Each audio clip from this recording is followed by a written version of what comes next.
काम गर्ने वातावरण नपाएपछि मुख्यतः त्यही हो जस्तो लाग्छ। अब हाम्रो भिसी सरको अन्तर्वार्ता स्पष्ट आइसक्यो। यसमा मैले अथवा अरू कसैले यसमा विश्लेषण गर्नुपर्ने भन्दा पनि मनन गर्नुपर्ने कुरा बढी छ।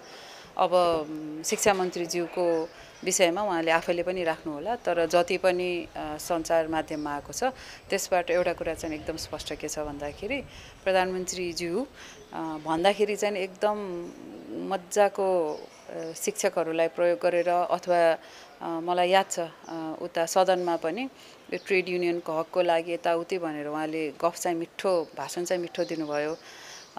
पटक पटक सबैजनाले सम्झौता गरे हैन, गर्नुहुने सम्झौता गर्नु नहुने सम्झौता, आर्थिक व्यवहार कति पर्छ के पर्छ केही यो आफ्नो कन्स्टिट्युएन्सी खुसी राख्नको लागि उहाँहरूले सही गर्नुभयो।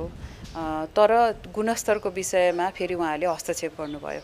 उहाँहरूले यति हस्तक्षेप गर्नुभयो, हाम्रो बराल सरकोमा त उहाँले एउटा शब्द औल्याउनु भएको छ 1380 हो कि 20 जना जुसे करार हैन, यो शब्द पनि अचम्महरुको छ। त्यही नै होला। यहाँले पनि अलिकति अनुभव छ, त्यति बेला पनि उहाँ त प्रमुख सत्ता साझेदार हुनुहुन्थ्यो। यहाँ शिक्षा मन्त्री हुँदा पनि त्यस्ता कुरा के आउँथ्यो त यहाँसम्म उहाँको? यो त अब हेर्नु, भिसी सरले उहाँको अन्तर्वार्तामा उहाँको लेखमा पनि भनिसक्नुभयो हैन, हामीलाई 2 घण्टा राखेर यो भागवण्डाको लागि उहाँले दबाब दिनुभएको थियो। अनि जब हामी दुवैजनाले यो त गरिन्न हैन, बरु पद चाहिँ छोडिन्न तर भागवण्डामा सामेल हुनेन, उच्च शिक्षा सुधार नगरेसम्म देश विकास हुँदैन, देश सुधारको बाटै लाग्दैन, देश सुधारको बाटो लाग्नको लागि आएको हो, त्यही गर्नु दिनुहुन्न भने त बसिन्न भनेर हामी दुवैजनाको अडानपछि बल्ल भिसी सरले आफ्नो टिम बनाउन सफल हुनुभएको हो। यहाँलाई मैले त्यो केससँग मात्रै नजोडेर सम्पूर्णमा हेर्दाखेरि उहाँलाई कहाँ थापेका नेताहरू पनि अहिले उहाँको आलोचना गरिरहेका छन्। पार्टीभित्र पनि राजीनामा दिए, पार्टीभित्र भन्न नसक्नेहरू पनि चुप लागेर बसेका छन्। यसरी हेर्दाखेरि प्रधानमन्त्रीको कार्यशैलीले गर्दा सबैतिर असन्तुष्टि बढे जस्तो लाग्छ मलाई। के लाग्छ? मैले यहाँहरू सबैजनालाई एउटा निवेदन गरेँ हैन, हामीले पात्रमा गएर कुरा गर्दाखेरि यो ओभरअल राजनीतिक संस्कार हाम्रो देशको अहिलेसम्म के भएको छ र कुन दिशामा गइरहेको छ भन्ने कुराकानीबाट एकदम विमुख हुन्छौँ।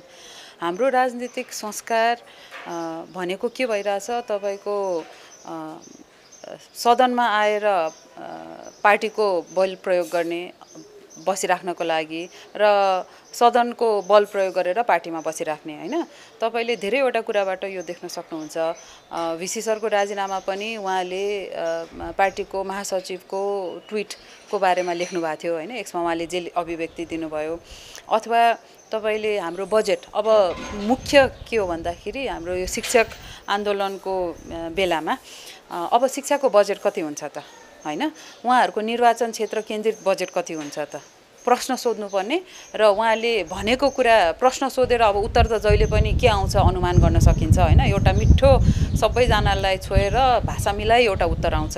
तर रिजल्टमा आउटकममा के आउँछ भन्दाखेरि यो अर्थमन्त्रीज्यूको निर्वाचन क्षेत्रमा कति बजेट जान्छ, हाम्रो प्रधानमन्त्रीज्यूको अथवा सत्ता साझेदारका मान्छेहरूकोमा कति बजेट जान्छ, कि समानुपातिक वितरण भएर बजेट जान्छ, एउटा प्रश्न हैन।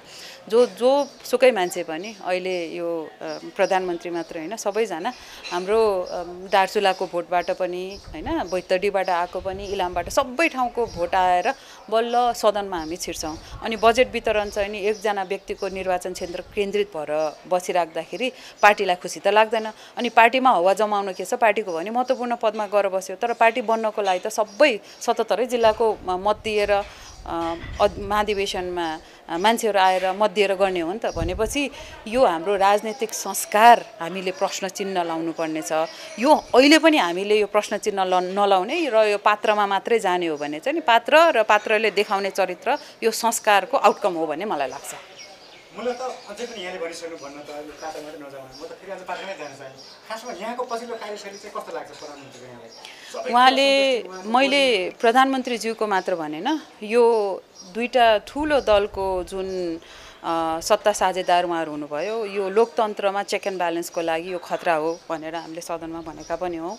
त्यति बेला उहाँहरूले खै के गर्ने 7 बुझे के गर्ने भनेर भन्नुभएको थियो। 7 बुझे त अहिले हामी कसैलाई नि याद किन छैन भन्दा उहाँले त्यसमा कामै गर्नु भएन हैन, पहिलो। दोस्रो, यो दुईटा ठुला दल केवल बिचौलियाहरूलाई सपोर्ट गर्नलाई बनेको हो भनेर अब स्पष्ट छ।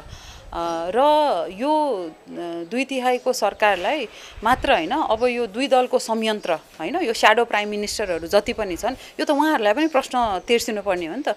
यो 2 दलको यो लोकतन्त्रको मर्म विपरीत सबभन्दा ठुलो दल ओहो देशलाई निकास दिन्छ, यो 2टा दलले गर्न सक्यो भने कसैले गर्न सक्दैन भन्ने जुन भाष्य बनाइएको छ, त्यो जसले भाष्य बनायो, त्यो जसले त्यो कुरा बिलिभ गर्छ, यो त हामी सबैले सोध्नुपर्ने हो नि त। हामी आज राजनीतिक चरित्र कहाँ गइरहेछौँ, एज अ देश कहाँ गइरहेछौँ, चेक एन्ड ब्यालेन्समा कहाँ हामी चुकिरहेछौँ, यो जति पनि नियुक्तिहरू भइरहेछ त्यसमा हामी खुसी छौँ त साधारण नागरिक होइन। तपाईँलाई यो अहिले मात्र होइन, उहिले पनि सिटिबिटीको उपाध्यक्षमा को मान्छेलाई नियुक्ति दिए, सर्वोच्चले त्यो नियुक्ति बदर गरिदिएको हो कि होइन।